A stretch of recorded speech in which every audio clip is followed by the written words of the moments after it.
سيقول السفهاء من الناس ما ولاهم عن قبلتهم التي كانوا عليها قل لله المشرق والمغرب يهدي من يشاء إلى صراط مستقيم وكذلك جعلناكم أمة وسطا لتكونوا شهداء على الناس ويكون الرسول عليكم شهيدا وما جعلنا القبلة التي كنت عليها إلا لنعلم من يتبع الرسول ممن ينقلب على عقبيه وإن كانت لكبيرة إلا على الذين هدى الله وما كان الله ليضيع إيمانكم إن الله بالناس لرءوف رحيم قد نرى تقلب وجهك في السماء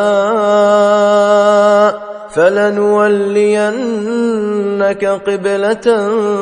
ترضاها فول وجهك شطر المسجد الحرام وحيث ما كنتم فولوا وجوهكم شطره وإن الذين أوتوا الكتاب ليعلمون أنه الحق من ربهم وما الله بغافل عما يعملون ولئن أتيت الذين أوتوا الكتاب بكل آية ما تبعوا قبلتك وما أنت بتابع قبلتهم وما بعضهم بتابع قبلة بعض ولئن اتبعت أهواءهم من بعد ما جاءك من العلم إنك إذا لمن الظالمين الذين آتيناهم الكتاب يعرفونه كما يعرفون أبناءهم وإن فريقا